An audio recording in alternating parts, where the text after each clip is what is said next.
Good morning, everybody. This is Mason Roach from Mason Sonar Service here, and this is our second boat video. And yeah, we got a bass tracker in the house. So if you can't tell, it's a little dark in here. We made a slight mistake when getting our shop. There's two sides here at the facility we're at. And the first side, we moved in, we set everything up, and we did not realize that the sun shines in on the shop like all day long. It's bad. So thankfully we talked to the lady at the front and she let us move to the other side. So we're kind of in the process of like resetting up our lights, getting our, walls. We take down a wall so we have more space. We got a ton of stuff we got to do, organize tools. So that's going to be this week's project along with work. So that'll be fun. So we're going to do a shop tour once we get that all set up. So that'll be a really cool video. So look forward to that. But today we got a bass tracker in the house. This guy actually is getting a pretty sweet little makeover of this thing. We're taking off the Minn Kota Maxim and putting on a brand new Minn Kota Ultrex and then an HDS 7 Live. So we're gonna go get started taking off this trolling motor. That's gonna be our first step. So we have to take this plate off so we can access the nuts on the bolts. So we're gonna get this trolling motor off and then we are going to start the install of the Minn Kota Ultrex. So yeah, let's get it done. So as you can see, we got our access plate taken off. A little tight in the tracker, not a ton of space, but we'll get up in there and get it off. Something to think about whenever you go to remove your trolling motor to install a new one is, you wanna always make sure that you don't just do the bolts and then try to take the trolling motor off, because there's other things connected, like you have a plug or you have it directly powered into the plug itself. Some people don't use the plug, they just go straight to the positive and negative. Also, make sure that you take your foot pedal off, the screws. I've seen so many people try to take their trolling motors off and put on a new one and they forget one of those steps and then they end up dropping the trolling motor because it's tight when they go to pull it, because something's still connected, they scratch their boat up. It's just not worth it. So make sure you have everything undone. That way when you go to remove the trolling motor, it just makes life way easier. So we're gonna get up in here, remove the base of the trolling motor and undo the foot pedal, and then yeah, she'll be off the boat. All right guys, we got the trolling motor removed. As you can see up here, previous install didn't really clean up too good, so we're gonna vacuum that up. All the holes should line up the same for the Ultrex, so that's nice. Don't think we're gonna have to drill any holes. I don't think so, at least. Typically most Minn Kota products are pretty universal, so that shouldn't be a problem. Did a lot up here to gain more access. I'm all about access. This foot pedal tray came out really easy. It was just like 6 screws or 10 screws, so it's really easy. Got that taken out. Went ahead and removed the fish finder since we are installing a new one. So yeah, if you are doing your own bass tracker, you can get a lot more room than I thought, actually. You take this out, and you also have this, which is, it's a decent sized space. So this really wasn't too bad to get off. So now we are going to start assembling the new Minn Kota Ultrex, get it installed, get the power hooked up, and yeah, pretty much next step is knocking out the Ultrex, and then we will move on to the fish finder. So we got the surface all cleaned up, just vacuumed it up.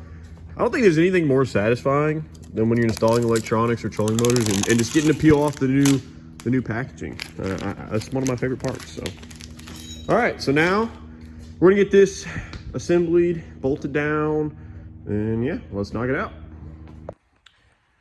All right guys, as you can tell, it's warmed up a little bit, got the beanie off. We got the trolling motor mounted, secured, not going anywhere. Strap done. Always make sure you put your strap on before you bolt your trolling motor down. You will regret it because you will have to take the majority of it off to get that finished up. So yeah, now we're going to install the fish finder, transducer on the trolling motor. We really don't have a ton left to do, so let's knock it out.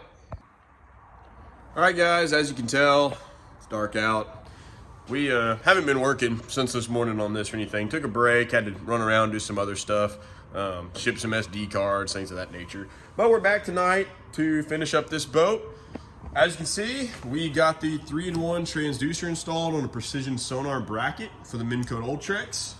We also have these really awesome clips. So instead of using zip ties, these are the DD26 clips instead. So it's just really clean. It looks good on the trolling motor.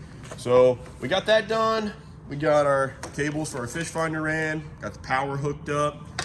So that's a big part of this. Cable management to me is everything. I think appearance with how you ran your wires through the trolling motor. You know, if you ever have to pull a panel off, when you look underneath there, everything is coiled up nice and neat and zip tied. That's really important to me. I want a customer to see that one day if they do ever have to get under here, if they're adding something else to the boat, or any sort of upgrade. If they have to go under a panel and they see clean wire, that shows that you care, and we do care over here. So that's something we make sure to do on every boat. It's not always quick to make all this organized, but it looks good. So we have all our wires super clean down the trolling motor. Cable management looks awesome. So now we are going to tackle the fish finder mount and get the gimbal bracket on it. And yeah, let's roll. Just finished up mounting the gimbal bracket and the fish finder. Super sturdy. This is just a Bass Pro Shop mount. One thing I'm not super happy about though is Bass Pro Shop drilled just a massive hole for this. I mean, especially the hook 5 that was on here, the plugins were like way smaller than the Lowrance ones back here, but still, just like massive hole for no reason. But as much as I'd love to make that, potentially the cables run somewhere different and cover this hole, this is probably going to be our best bet. Is going to be a shell clamp cover, just to clean that up, because we don't want a giant hole in the deck. But not a huge fan that they did that. So we got that done. Also, we're going to cover this shell clamp. This with a shell clamp. This hole. This is where our transducer cables and all that are running through. So gonna make it look as clean as we can, and yeah, I really like it. Looks good. All right, guys, so we got the boat finished up. Really didn't have much more left after that last clip. We got our shell clamp cover on down here, got all our screws back in, vacuum, cleaned our tools up. So yeah, she's complete. We're gonna do a quick walkthrough showing you everything. I'm really happy with it. I think it turned out really clean. We've tested everything. Everything's working great. So yeah, let's do a quick walkthrough video so you can check it out.